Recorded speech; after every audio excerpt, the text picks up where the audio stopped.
여러분, 우리는 살면서 뜻하지 않은 일들, 불가항력적인 일들을 당할 때가 많이 있습니다. 지금도 또 그런 분들, 어찌할 수 없는 내 스스로 하고 싶은 방향으로 이끌어갈 수 없는 그런 삶을 사시는 분들이 있으실 겁니다. 저도 한 2달여 그렇게 살아왔죠. 아내가 치료를 받으며 저는 아이들을 돌보고 목양을 하면서 이렇게 지나왔는데, 그 기간 동안에 많은 성도님들께서 참 많이 기도해 주셨고 또 많이 사랑해 주셨고 많이 섬겨 주셨습니다. 덕분에 아내가 방사선 치료를 지난 목요일에 잘 마쳤고 또 2달여 힘든 부분도 많이 있었지만 또 나름대로 감당해 왔습니다. 지난 목요일이 방사선 치료 마지막 날이었는데 계획은 이후에 이제 또 회복을 위해서 여러 가지를 해야 되기 때문에 한 2주 정도 더 있다가 내려오는 것으로 이야기를 했는데, 방사선 치료를 마지막 치료를 받기 전에 전화가 왔고 끝나고 내려오겠다고 저는 열심히 말렸습니다. 더 기대해보자 말렸는데 바로 이제 끝나고 퇴원 수속을 하고서 내려왔습니다. 캐리어도 들고, 그 아픈 팔 한쪽은 거의 못 쓰는데요, 캐리어도 들고 여러 몇 개 짐을 더 들고서 KTX를 타고 왔고, 그렇게 이제 한 3일 이렇게 지난 거죠. 오자마자 그 이전까지 제가 열심히 빨래도 하고요, 열심히 청소하고 설거지도 열심히 하고 또 온다 하니까 저도 또 더 이제 깨끗하게 준비를 했었는데, 전문가의 눈으로 보면 또 그게 아니지 않습니까? 저는 열심히 했지만 막 다 때가 끼어 있고 또 일을 하더라고요. 그렇게 3일 정도 지나면서 어제 이렇게 아이들한테도 이야기하고 한 것이, 역시 이 중환병의 치료라는 것은 그렇다는 생각을 또 합니다. 치료 후 회복을 잘해야 된다 하는 것인데, 쉬면서 해야 되겠다, 제대로 치료해야 되겠다 하는 생각을 했고, 그래서 이제 이번 주 중부터 원래 통원 치료도 계획돼 있는데 조금 입원하면서 왔다 갔다 하면서 이제 치료하고 회복에 집중해야 되겠다, 그렇게 생각을 하고 있습니다. 여러분, 그동안 기도해 주셨는데 또 생각날 때 또 기도해 주시면 좋겠습니다. 여러분, 이 며칠을 지나면서 하나님이 하게 하신 생각이 있습니다. 암 환자가 집에 오니까 먹는 것, 또 잠자는 것, 뭐 생활 리듬 이런 것들이 다 바뀌더라고요. 건강한 먹거리를 먹게 되고 또 건강한 습관을 이제 갖게 됩니다. 그러면서 예수 믿는 사람인 저를, 또 예수 믿는 우리를 생각해 보았는데, 예수 믿는 우리도 이렇게 아픈 사람 한 명이 오니까 다 바뀐 것처럼 예수 믿는 우리도 다 바뀌어야 된다, 그런 생각을 했습니다. 예수님이 우리 마음에 오시고 예수님이 우리 가정에 오셨다면 다 바뀌는 것이 맞구나, 그런 생각을 했습니다. 우리들의 마음이 바뀌고 또 말이 바뀌고 태도가 바뀌고 표정이 바뀌고 또 삶이 바뀌고, 그것이 예수 믿는 사람이고 그게 맞구나 하는 생각을 했습니다. 이것을 달리 말하면 회심이라고 할 수 있을 텐데, 우리가 사도행전을 계속 보고 있지 않습니까? 사도행전의 저자 누가는 사도행전의 앞부분부터 계속해서 이 회심한 사람들, 하나님의 성령의 역사 속에 놀랍게 회심한 사람들 이야기를 계속 들려주고 있습니다. 회심하여서 변화된 사람들의 이야기, 오순절 성령 강림 사건이 있던 날 베드로의 설교를 듣고 회개하고 세례를 받은 사람이 3,000명이나 있었습니다. 또 빌립의 전도를 받고 예수를 믿게 된 사마리아 사람들의 이야기, 또 예루살렘에 왔다가 고국으로 돌아가는 광야 길에서 빌립을 만나서 말씀을 듣고 그리고 세례를 받은 에디오피아의 내시의 이야기, 또 대제사장에게 가서 공문을 받아서 예수 믿는 사람을 잡으려고 다메섹으로 가던 바울이 하늘로부터 비치는 빛을 보고 예수님의 음성을 들으며 예수를 만나고 그 길에서 회심한 이야기, 또 하나님이 보여주신 환상을 보고서 베드로를 청하여 와서 말씀을 들을 때 성령의 충만함을 받은 이방인 고넬료의 이야기, 그의 가족과 그의 친척과 친구들의 이야기, 그리고 본격적인 박해를 피해서 수리아의 수도였던 안디옥으로 가서 거기에서 이방인들에게 복음을 전한 사람들의 이야기, 그때 복음을 듣고서 예수님을 알게 된 이방인들, 그리고 그 이방인들이 처음으로 그리스도인이라는 소리를 듣게 되었다 하는 이야기를 누가는 기록했습니다. 이 성령의 강권적인 역사 속에서 복음은 다양한 방법으로 또 다양한 경로를 통해서 전파됐습니다. 그리고 복음이 전해지는 곳마다 회심하는 사건들이 일어났습니다. 마가 다락방에서 모여서 기도하던 120명의 제자들에게 급하고 강한 바람처럼 그리고 불꽃처럼 임했던 이 성령께서 그들을 통해서 복음 전파 사역을 이끌어 가시는데, 그 사역도 모든 것을 뒤집어 엎는 바람 같았고 또 걷잡을 수 없는 불꽃처럼 그렇게 역사했습니다. 지금도 성령께서는 이 땅 가운데에서 역사하시는데 교회를 그리고 성도들을 붙들어서 그렇게 역사하기를 원하십니다. 여러분, 사도행전을 읽으시면 오늘 본문에도 그런 내용이 있는데, 초대교회 때부터 교회는 박해를 받으면서도 하나님께 간절히 기도하는 공동체였습니다. 교회는 기도했고 성령께서는 초자연적인 능력으로 역사하셨습니다.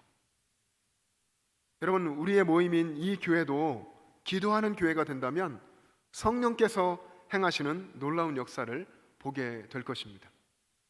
또 여러분, 우리 한 사람 한 사람도 우리의 삶을 주님께 드리고 간절히 기도하면서 성령의 인도하심을 따라서 살면, 그러면 우리의 삶도 성령의 강력한 역사를 경험하게 될 것입니다. 이렇게 사도행에 이끌어 가시는 성령은 우리의 삶도 이끄시고 이 교회도 이끌어 가시고 교회를 변화시키고 우리 각 사람 개인을 변화시킵니다. 사도행전 28장까지의 내용이 이런 내용인데, 사도행전 13장부터, 오늘 12장이잖아요. 13장부터는 예수님 만나고 변화된 이 바울의 본격적인 전도 여행이 그려집니다. 아시아와 유럽을 누비는 이방인의 사도, 이 바울의 복음 전파와 그리고 하나님 나라의 확장을 그려주고 있습니다. 여러분, 바울은 우리가 9장에서 봤던 것처럼 다메섹으로 가는 길에 호련히 하늘로부터 비추는 빛을 보고 앞을 볼 수가 없게 되고 예수님의 음성을 들으면서 그 길에서 회심을 했습니다. 그리고는 다소 자신의 고향에 가서 7, 8년 동안 있었고, 그리고 그를 데리러 온 바나바를 통해서 안디옥 교회에 와서 바나바와 동역하면서 제자들을 가르쳤습니다. 이때 제자들이 비로소 그리스도인이라는 호칭을 듣게 됐죠.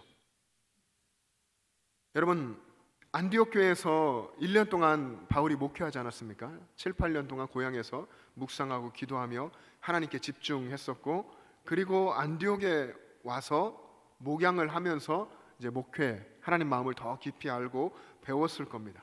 그러면 본격적으로 이제 전도여행 이야기가 펼쳐지는 것이 자연스러울 텐데, 누가는 이 두 가지 내용 사이에 오늘 본문인 예루살렘 교회의 지도자였던 야고보의 순교, 그리고 베드로의 투옥 사건을 기록했습니다. 교회가 성도의 삶도 마찬가지고요, 고난과 박해 그리고 절망할 수밖에 없는 그런 상황을 통과해야 한다, 이런 통과하는 이야기를 먼저 기록한 것입니다. 여러분, 예루살렘 교회는 심각한 위기와 좌절을 경험하게 됩니다. 오늘 본문 사도행전 12장 1절부터 5절까지 다시 한번 같이 읽겠습니다. 시작. 그때에 헤롯 왕이 손을 들어 교회 중에서 몇 사람을 해하려 하여 요한의 형제 야고보를 칼로 죽이니, 유대인들이 이 일을 기뻐하는 것을 보고 베드로도 잡으려 할세. 때는 무교절 기간이라 잡음에 옥에 가두어 군인 내식인 네 패에게 맡겨 지키고 6월절 후에 백성 앞에 끌어내고자 하더라. 이에 베드로는 옥에 갇혔고 교회는 그를 위하여 간절히 하나님께 기도하더라. 아멘. 야고보의 순교 그리고 베드로의 투옥 사건인데, 이 두 가지 사건이 그 당시 이 예루살렘 교회의 굉장한 위기로, 그리고 어쩌면 상황적인 절망을 느끼게 하는 그런 사건이 되었을 겁니다. 여기 헤롯 왕이 나옵니다. 이 헤롯 왕은 유대인들의 비위를 맞춰서라도 이 로마의 평화, 팍스 로마나라고 하잖아요, 이 로마의 평화를 이 팔레스타인 지역에서 어떻게든 지켜내기를 원했던 그런 인물이었습니다. 그래서 유대교와 갈등 관계에 있었던 교회의 지도자 야고보를 잡아서 야고보를 죽인 거죠. 그러자 유대인들이 기뻐하는 것을 보고 이제는 베드로도 잡으려고 했던 것입니다. 그리고 베드로를 잡았는데 그날이 마침 재판도 할 수 없고 처형도 할 수 없는 무교절 기간이었기 때문에 잠시 감옥에 가둡니다. 감옥에 가두고 4인 4조로 구성된 군대를 붙여서 철저하게 지키게 했습니다. 폭군적 성향이 강했던 이 헤롯은 무교절 기간이 지나면 베드로를 백성들 앞에 끌어내서 재판하고 처형할 생각이었습니다. 여러분, 예루살렘 교회가 겪게 된 이 상황은 극도로 절망적이었고 또 베드로의 입장에서 보면 베드로가 이 상황을 벗어날 가능성이 전혀 없어 보였습니다. 오늘 12장 본문에는 세상의 왕 헤롯의 세상적 이 파괴적인 권력, 그리고 온 우주의 창조주시고 만왕의 왕이신 하나님의 구원의 능력이 대비되고 있습니다. 헤롯을 통해 보여지는, 우리 눈으로 보는 것들이죠.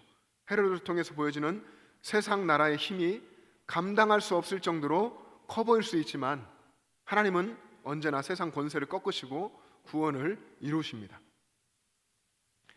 베드로가 감옥에 투옥된 것이 사도행전을 이렇게 읽어보면 오늘 본문에서가 세 번째입니다.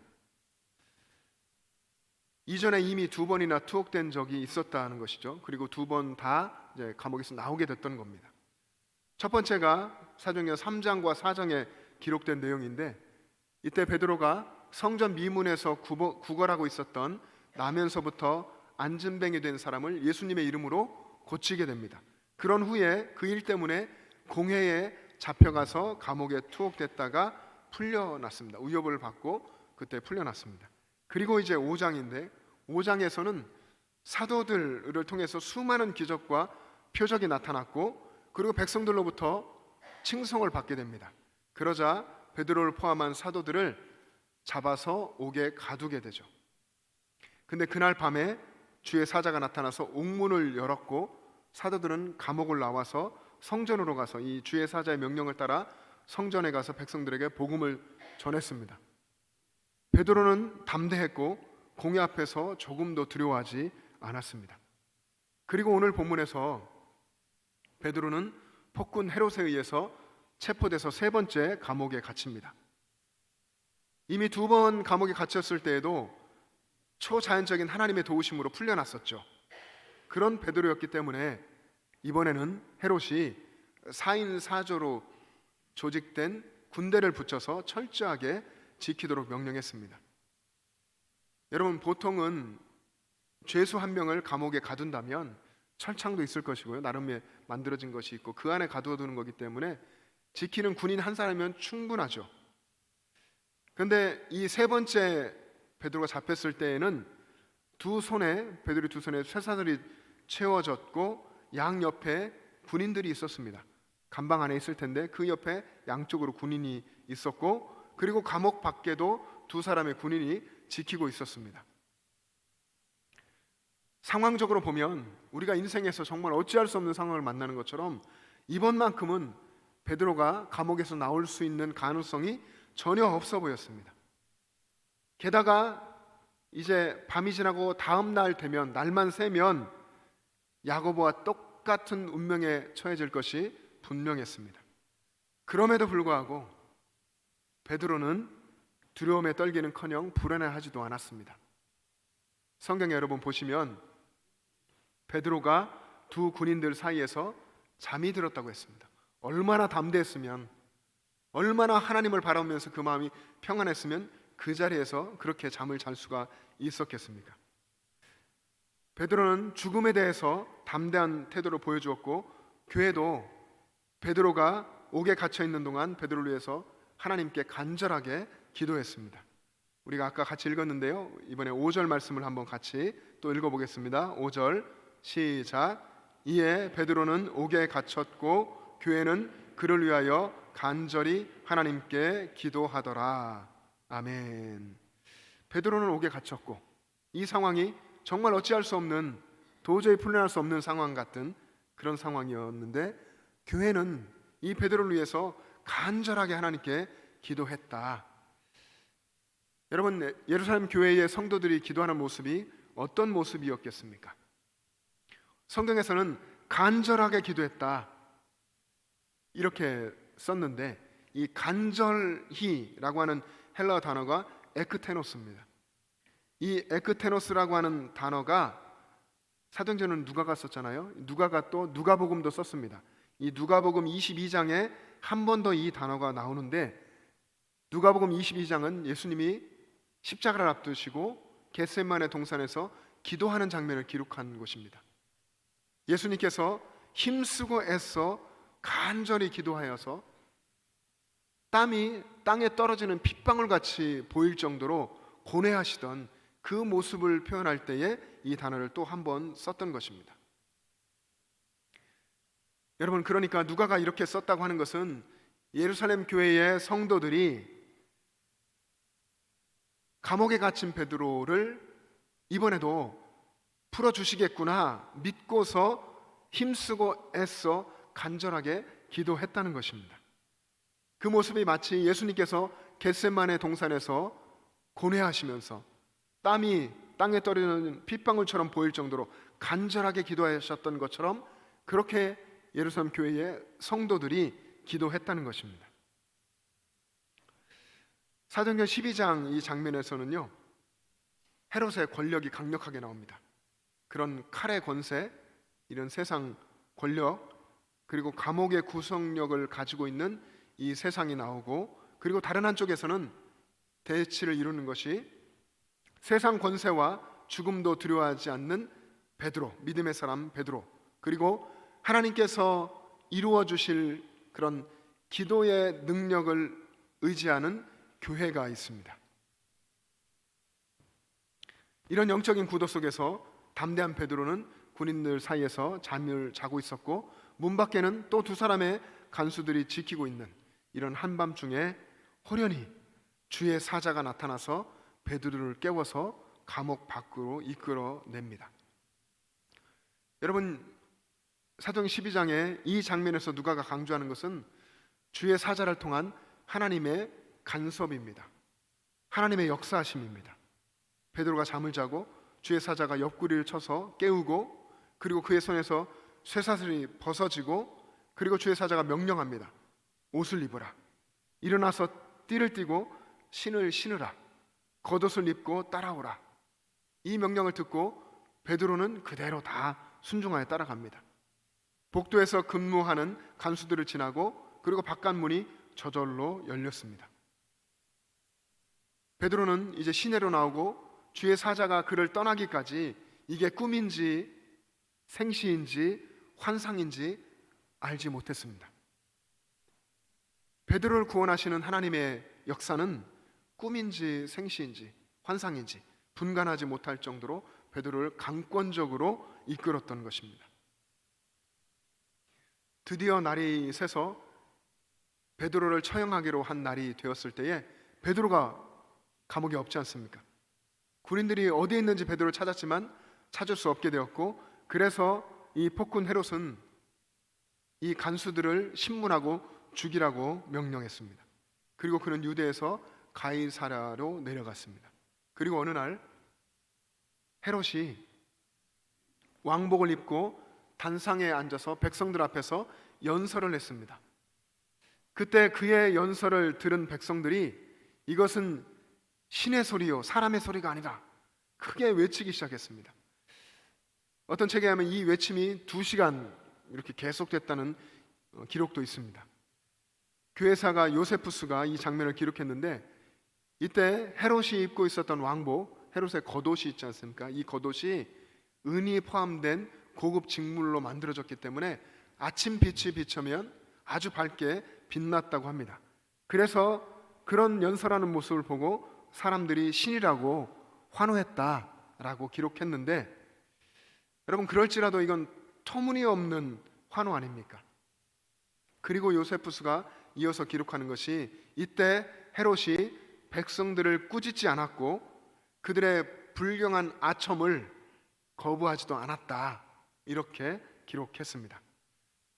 오늘 본문을 기록한 누가는 헤롯이 영광을 하나님께로 돌리지 않고 자신이 그 영광을 가로챘기 때문에 주의 사자가 헤롯을 쳤고 벌레에게 먹혀 죽었다. 이렇게 기록했습니다. 여러분, 누가의 기록도 요세푸스의 기록도 헤롯이 하나님의 영광을 가로챘기 때문에 그가 하나님의 심판을 당하게 됐다라고 동일한 관점으로 기록한 것입니다. 여러분, 이 심판에 대해서 요세푸스는 좀 더 자세하게 기록했는데요. 헤롯에게 심한 통증이 왔고 그 통증이 그의 배에서부터 일어났고 그리고 그 통증이 너무나 격심해져서 그는 그의 집으로 돌아가서 5일 만에 죽음을 맞이했다. 이렇게 기록했습니다. 폭군 헤롯의 죽음을 보도한 이 부분에서 누가는 한마디를 더 붙입니다. 바로 하나님의 말씀의 부응인데 23절과 24절 같이 한번 읽겠습니다. 자막을 보면 읽습니다. 시작. 헤롯이 영광을 하나님께로 돌리지 아니하므로 주의 사자가 곧 친히 벌레에게 먹혀 죽으니라. 하나님의 말씀은 흥왕하여 더하더라. 아멘. 이렇게 해서 사도행전 12장이 마무리되고 이제 바울의 복음 전도행이 기록되는데요.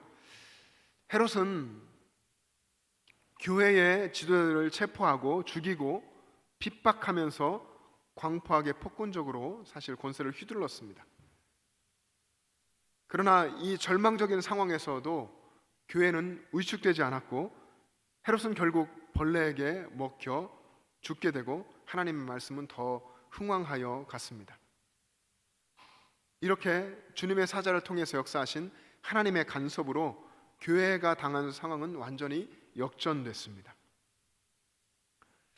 야고보는 죽임을 당하고 베드로는 감옥에 갇히고 헤롯이 승리하는 듯한 분위기로 시작됐지만 헤롯은 심판을 당하여 죽고 베드로는 자유롭게 되고 하나님의 말씀은 더 흥왕하는 것으로 끝이 났습니다. 여러분, 하나님의 능력은 이처럼 인간의 계획을 심지어 세상 나라의 왕의 계획까지도 다 뒤집어 엎으시고 하나님 자신의 구원을 이루십니다.